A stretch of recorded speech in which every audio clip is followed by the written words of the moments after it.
Welcome to my first step ever.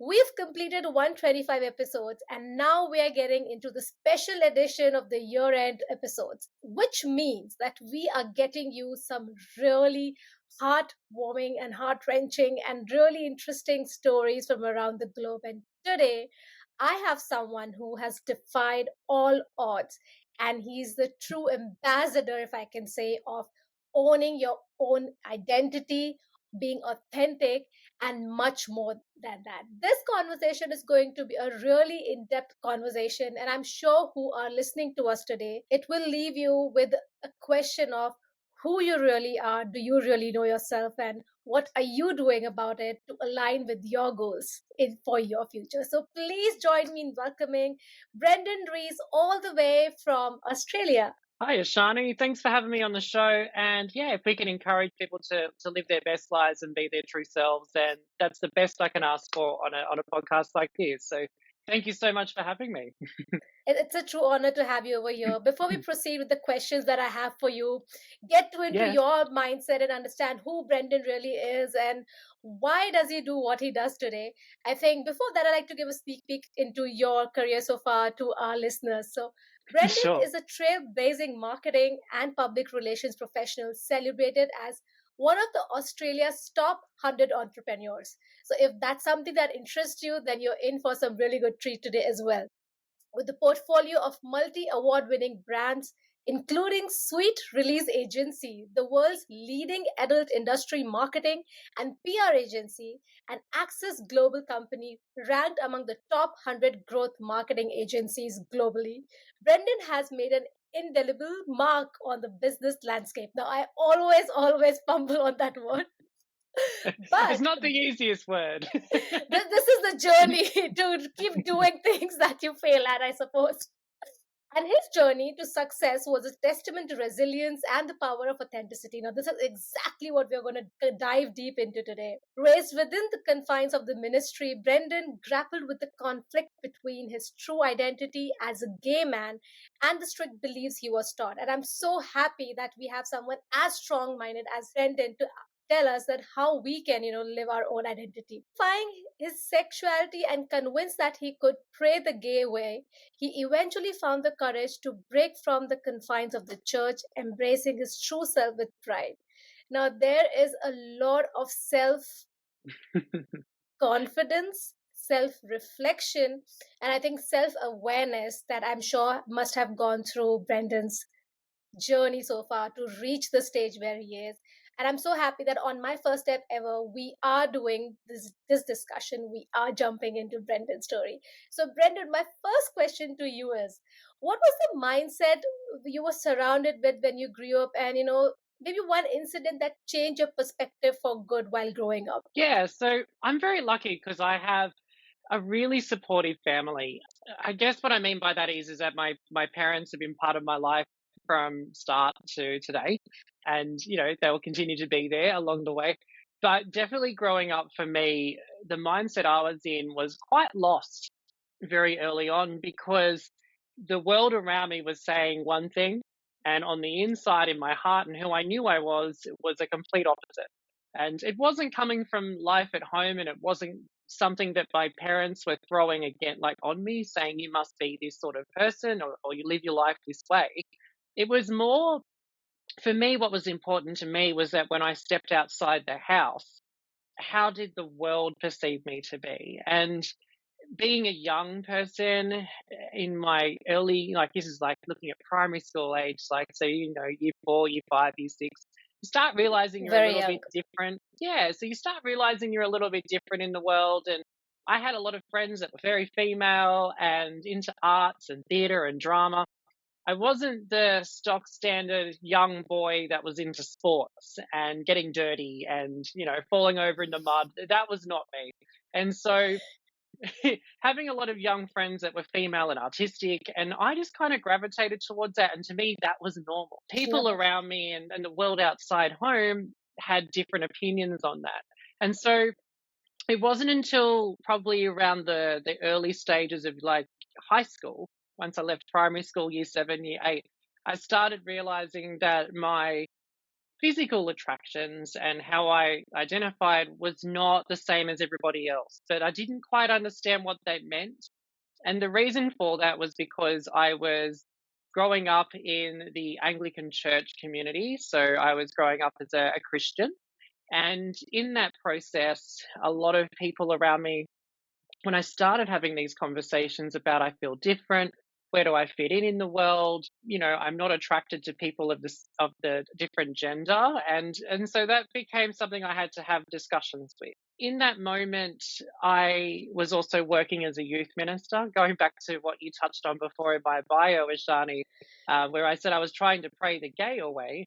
Essentially, the people that I had met in the church community and the community I felt I was part of, or at least I thought I had to be part of, was saying that who you feel you are on the inside is wrong, and if you live your life that way, we don't want you part of our world, and part of our community. So that was a bit confronting, and it wasn't coming from my parents or anything because they love me no matter what, and I'm very lucky with that.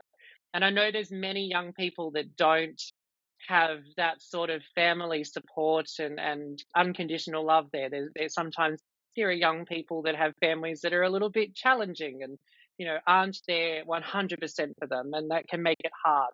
But for me, I found what was hard at that time, and what I was surrounded by early with my mindset and the people around me was this challenge of who I wanted to be versus what the world wanted me to be. And I think the most positive aspect for me growing up, and that perspective of good, that is what changed what I was doing with my life and holding myself back, was the fact that my parents were there and I could have these conversations with them. And even though I knew they loved me and didn't care, as long as I was happy and safe and successful, it didn't matter.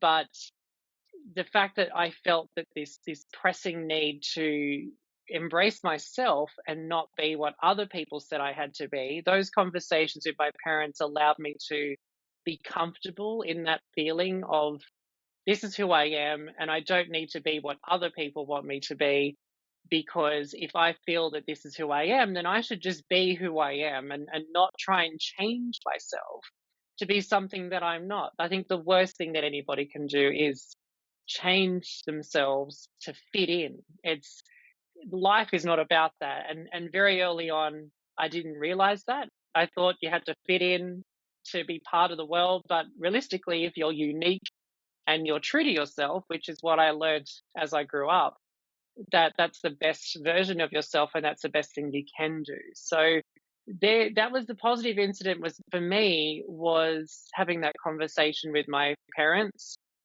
as when I was younger, but also stepping outside my comfort zone and having similar conversations with people that were identified with the queer community.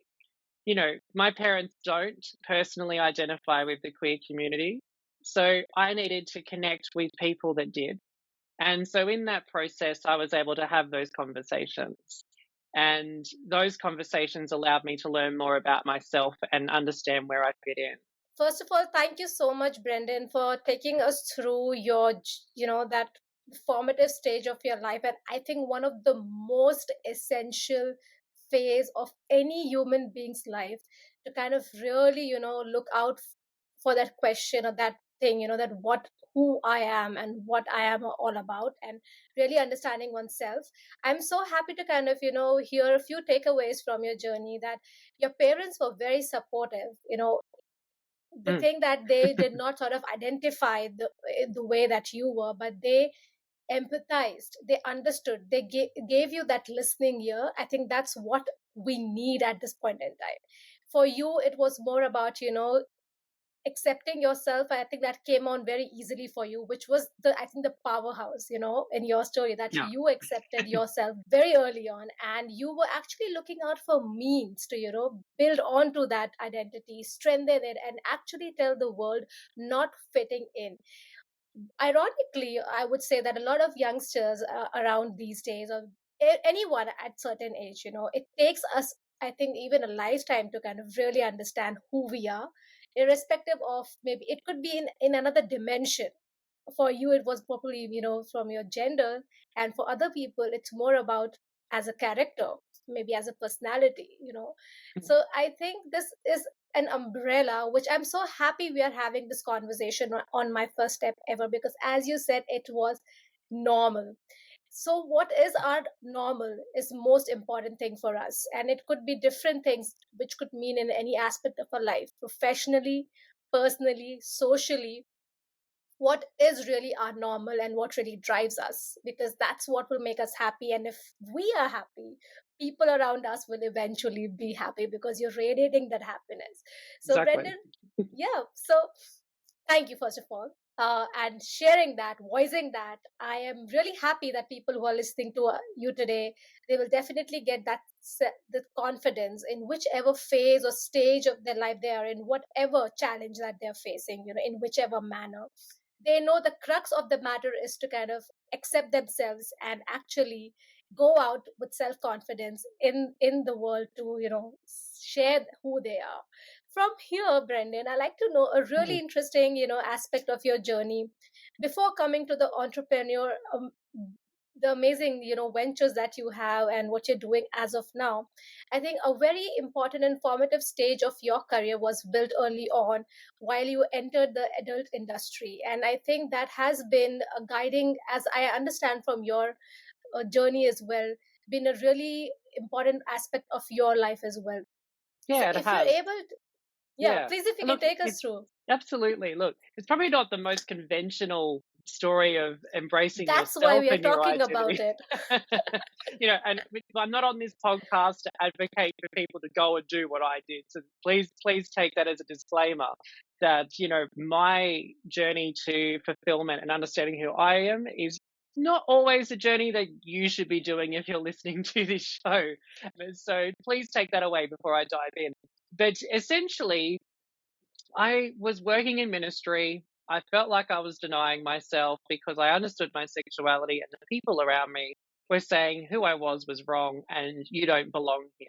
And that was quite confronting. And so to have those conversations outside of the religious community and talk to people in the queer community and understand them and why and how they identify and how they got there and what realizations they made, I was able to work out for myself the realizations I needed to make. Now, because I did come from a religious environment where who I was not acceptable, being young and wanting to experiment and try everything in the world, I threw myself into the gay scene of Sydney. And by doing that, I was a nightclub manager, I was a barman, I was a DJ, drag queen. I experimented a lot in the queer community and in the party scene and the dance scene. Some things are good, some things are bad. But essentially, in that process, I was able to identify who I was by pretty much grabbing the bull by the horns and doing a very sink or swim approach to understanding my identity and who I wanted to be. Because I was still very lost. I knew I wanted to accept myself as being gay, but I did not know what that meant because in the church it was wrong. And then I left and then I threw myself into the gay scene and I had to understand what did that mean? Where did I fit? And that was also probably a really bad thing because again, I went from trying to fit in one community to then going and doing the Yeah. same thing again in the gay community, which again is not the right thing to do. You're not supposed to fit in. You're supposed to be authentic and yourself. And so in that process of moving into the gay community and understanding myself, the best way I found to understand who I was and who I wanted to be was to surround myself with more mature people in the queer community. And that kind of led me down a path where it was very unconventional. And I ended up becoming a sex worker for just shy of a decade, where I met with young people, older people, couples, different men of different backgrounds, nationalities, cultures. But again, they all had one thing in common, and that was their sexuality. And that was something for me very young that I was still trying to understand. And in that process, through being an escort, I was able to ask those questions, meet these people, and have really in depth conversations with them about what being queer or being part of the queer community meant to them. And very quickly, within a space of 4 to 6 months, I very quickly realized who I wanted to be. And through Wow, talking to these people, I was able to work out who I was. So incredible. part of my, I guess, self actualization for me and who I became and what I've done with my career has started from that. So, in a way, even though I have really supportive family and I have a great partner now, and my parents are part of my life and have been part of every journey I've been through. It's it was really validating for me to have an experience in the adult industry as a sex worker because I kind of felt, and I still feel to this day, that part of who I am I owe to the industry because I had a career in the church that I threw away to embrace who I really was on the inside and let my colors shine as an individual. And I found an industry and a community or a subculture community in the adult industry, being around nightclub managers, DJs, drag queens, sex workers, porn performers, adult retail business owners, people that in the mainstream community, when you look at it as someone from looking from the outside in, these people are very strong minded, they're very resilient, they're very passionate about who they are and how they want to present and project themselves to the world. And they have very strong beliefs of who they are as individuals. And so to be around these people that were so strong in their identity and being quite resilient because they're in an industry that not many people understand and in an industry that a lot of people go, oh, that's very taboo, we don't understand it, Hmm. it's scary, or whatever people's perceptions of an industry is, because the adult industry is tainted because people have different views and different perspectives and assumptions, just like any other industry or subculture. But the industry itself, the adult industry, is faced with a lot of resistance and a lot of misunderstandings. And these people that I got to know and got to be around while understanding myself and learning who I was, knew who they were, and they were very strong minded and strong willed and had perseverance and veracity and vivaciousness. And that was really infectious for me as a young person because I was like, wow, if they can be this confident about themselves and embrace their identity, then why can't I? And so it was very empowering to meet these people and be part of this community because they weren't judging me. I wasn't in an environment, even though you would think it would be, it wasn't. It's a very Yeah, secular industry. It's not a supportive industry as a whole, but when you find what people would refer to as their chosen family, the yeah, people allowed into my life and the friendships I made in the adult industry were very supportive and very understanding and resilient. And it kind of rubbed off on me. So I eventually learned how to have those qualities and tap into myself and be able to be resilient and creative and kind of not care what people think about me now because it's like, if that's your opinion, you're not the person for me. And have that strength in yourself to push away negative energy and not let it, encroach on who you want to be and how you want to live your life. It wasn't easy because I really wanted to belong. I really wanted to find where I fit in the world and my purpose. And when I left the church, I had an identity crisis. I lost my sense of self and my purpose. And I eventually found it through my experience in the adult industry, which, like I said, not conventional, but it worked for me. So, Brendan, that's like a master class on finding yourself. I would really say that. Wow, there are so many takeaways from that journey of yours, the decade long journey of, searching your soul of who you really are. I see that you left mm, no stone unturned, from the people that you met, you interacted with. I can see that how closely that you've observed their mindset, their personality, and their sense of self that actually you mentioned that rubbed on to you. And this is something that is really empowering, and that's what we are here at My First Step Ever. It's not kind of, going against any religion, or as you have already given a disclaimer, giving someone a pathway to kind of do certain things to find who they are. Yeah, But it's don't act copy me. Yes, but it's actually to kind of take away those essential aspects of what it is really necessary to get you to your first step, to get you to your goals, is actually to first understand who you are, your Hmm. identity, to be self aware. And one thing that was very liberating to hear from you was that one place where you're not judged. And if that is a place, Hmm. where you can find a place, or maybe people who do not judge you for anything that is a societal standard, that's where you kind of become your own self, and you are able to kind of even propagate to people that being your own self is really good. I mean, you're just one unique self in the entire world. There's no other Brendan gonna be over here, for No. sure. And anyone listening to us, you are unique as well. There's no other you who's going to be in the world. So it's a journey, to kind of carve out your own niche, your own self, and your own identity. And I'm happy, Mm. Brendan, that we had this chat in depth, and I would really love for you to do maybe your own documentary or movie sometime on this. It was amazing. But Stay moving tuned. on, Stay yeah, tuned. moving on to the next stage of your life, where you've Yeah. actually, now understood who you are, you have that confidence and what you want to do, comes the other professional journey of yours, which is kind of getting into the entrepreneurship, and you have killed it, you have nailed it in that space as well. So please Thank take you. us through your, the steps towards your professional journey, and what challenges you faced, if you did any. Look, for me in that journey, the hard part I had was working out how to take my experience with identifying who I wanted to be and applying that to something that I could be passionate about while also helping people do the same.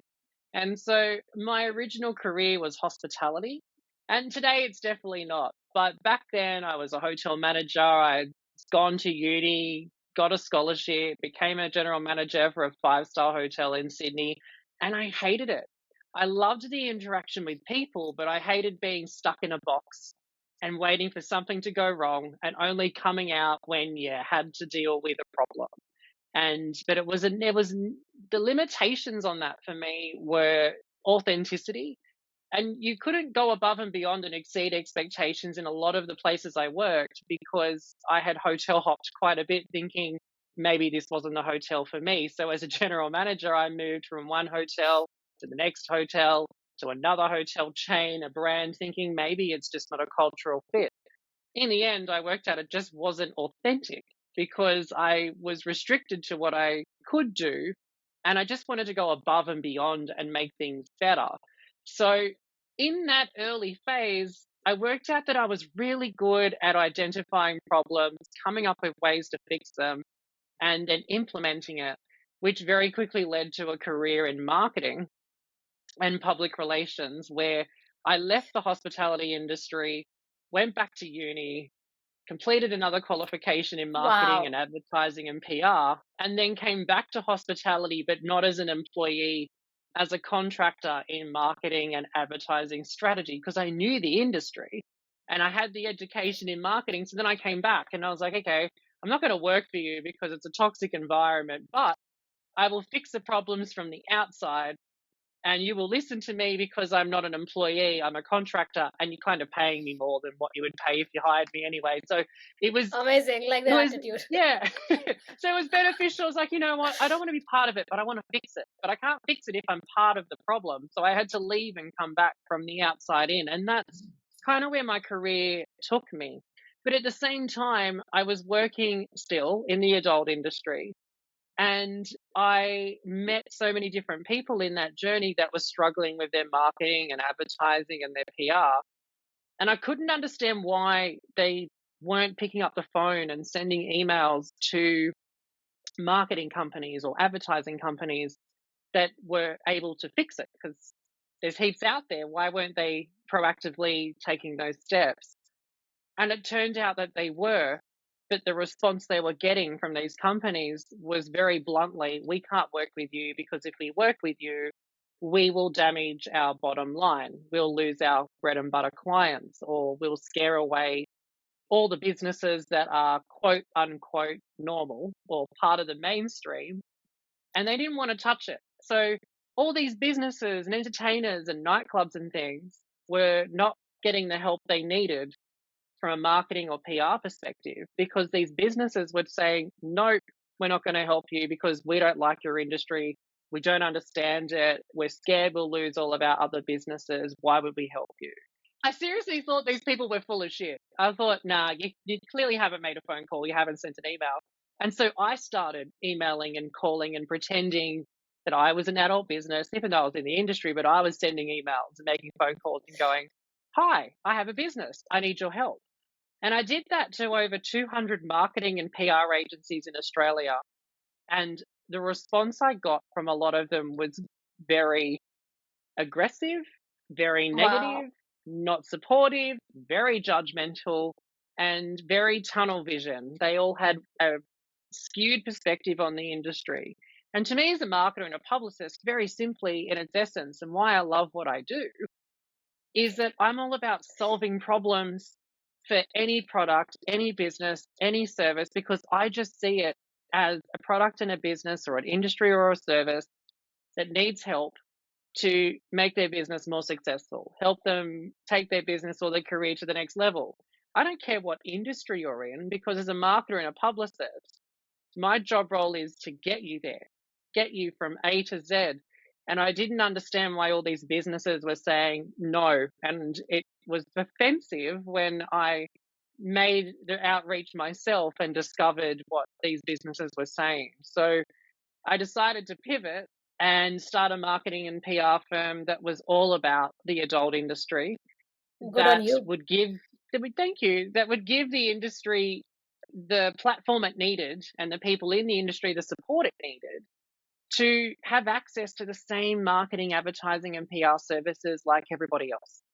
I just didn't think it made sense that companies out there and professionals that are out there that have the skills but don't want to use them, just because out of fear or misinformation or misunderstanding or judgment, that would not help these people or these businesses. So I was like, well, if you're not going to do it, I'll do it. And so that's where that career took me. But Incredible. it wasn't where I thought I would end up. I seriously thought I would own my own hotel chain and do all of that. And that's what I really wanted to do when I was younger. But now I'm in a career where I get to be authentic, I get to be myself, I get to be brutally honest, I get to change people's perspectives, I get to help businesses and help people work out how to take what they really want to do in life to be something successful for them and rewarding. I couldn't ask for a better job, because I love taking someone's goal or vision or dream and helping them crack it open and make it a reality. And yeah, that's a very rewarding for me. And to be part of that journey is just really exciting, because you never know what company's going to contact you next, or who's going to ring you and say, I saw this, I heard this podcast, or I read your bio and I'm where you were those years ago. Can you help me too? And to have those conversations, which I have, is just very rewarding. And for me, it definitely ignites that sense of fulfillment and my purpose that I lost leaving the church and I found in what I'm doing today. And that's just because I'm being myself. It's so Truly, truly. I think, first of all, thank you again, Brendan, taking us through each phase of your life in such depth and kind of actually giving us the exact feelings that you had. And I can definitely see that go getter attitude that you always had, and, not leaving it until you get an answer to what you want. This is the kind of attitude that really gets someone, ahead in their life, not never really giving up on what you're doing, but more than that, what I've learned from you is never really giving up on who you are, or what miracles never. or challenges that you can face. So I love that, and I'm happy that you've been on my first step ever today, taking us through from your childhood to your amazing career defining moments, and to present, where you are actually one of the top 100 entrepreneurs that we know as of now. And I'm so, so happy for you. More power to you. And if I can, kind of summarize your personality and your thought as in your own words, if I can say that, it's more like embracing authenticity, conquering adversity, and redefining success. So thank you so much, Absolutely. Brendan, for being on my first step ever. And I'm so honored that today we are really getting into those unconventional stories with only one aim, to able to get to the youth, the disruptors out there really early on in their life, that embracing Mm, their identity, understanding that never giving up on the process of getting to the first step, or making it to whatever success looks like for you. This is how things go on for you if you never really give up on yourself. So thank you so much, Brendan, for being on my first step ever. And it's something that I always ask my guest speakers to leave our listeners with the quote or a saying that you really resonate with. Definitely things for you to take away. I think I really want them to know that there's 3 tips that I think they should take away from this podcast we've done today, Ashani, is that staying authentic, it's natural to seek acceptance. Never compromise your true self for the sake of fitting in, because the right opportunities and the right people who value you and respect you for who you truly are will gravitate towards you when you embrace your own authenticity. Number 2, prioritize your mental health. I was somebody who did not do that. Always remember to take breaks when needed, seek professional help if you're feeling overwhelmed, because a healthy mind is crucial for making informed decisions and handling life's challenges. Number 3, and the third most important, engage in continuous learning. I can't stress that enough. I've got so many degrees and qualifications that you could poke a stick at. I've been to uni too much, but I definitely want to say that whether through formal education or workshops or self study or a Google search, continuously update your skills and become aware of your own skill sets and capacity, because this will ensure you remain adaptable and relevant in your chosen career. I'm like a chameleon. I've educated myself to a point where I can create something new every day. And it's allowed me to take on many different clients in different industries. So they're my 3 key takeaways. But definitely a quote that I think is more relevant to a lot of young people, I take from Dr. Zeus. Why fit in when you were born to stand out is something that I always Lovely. reflect on. And then another quote I take, or another 2 quotes, is do not bring people into your life who weigh you down, and trust your instincts, because good relationships feel good, they feel right, and they don't hurt. And that's from Oprah Winfrey. And another important thing I learned in my business was that your time is limited. So don't waste it living someone else's life. At the end of the day, do what you're passionate about. And that's a Steve Jobs quote. And a book that I think you need to go and get, or at least something that will help you navigate who you are and understand who you want to be, is a book by Dr. Henry Cloud and Dr. John Townsend. It's called Boundaries: When to Say Yes, How to Say No, and Take Control Wow. of Your Life. It's a real good book that I read earlier on in my career that provided me guidance on how to establish and maintain boundaries to protect myself from toxic influences. And it gives you a little bit of insight into when and how to distance yourself from harmful relationships and situations. I think it's kind of good for young people who are trying to challenge the status quo to not feel like they're doing things out of just trying to find a solution. And then when you've got a book that you can read and refer to, these are written by psychologists and business professionals with quotes in it. That's a really good book on how to navigate people and how to navigate the world and be true to yourself. Because if you are true to yourself, you will be successful and you will find the path that you're supposed to be on. And another fun book, one last book, is a book by Jen Sincero. It's called You're a Badass: How to Stop Doubting Your Greatness and Start Living an Awesome Life. Cannot stress that book enough. It's a real fun book. It's a self help guide that offers advice on how to overcome self doubt and negative self perception. So when you're having a bad day and you're lost in yourself or something's let you down, going to a book like that one, I cannot stress the importance enough of how it emphasizes the significance of self worth. And again, that all important factor of distancing yourself from negativity, keeping a journal of positive facts, positive feelings, positive affirmations. listening to podcasts, maybe these 2 books, but definitely always remember that it's okay not to fit in because you were born to stand out. They're my key takeaways. So thank you so That much for having me, Ashani. Thank you, Brendan. I think that was one of the best wrap up of the episode ever. Like, just in 3 minutes, three amazing tips, three amazing quotes, and two amazing books. Boom, boom, boom, boom, boom. There. Thank you so much for this little wrap up resource section that you have created for our listeners on this episode today. And I think one of my takeaways that you mentioned would be the tip that you mentioned about updating and upgrading yourself, because that's how you stay Mm. relevant in the society, in the market, in the economy. So that is amazing. Thank you so much. And I love the code. Why fit in when you can stand out? So loved it. Thank you so much, Brendan, for being on my first step ever. And see you until next time.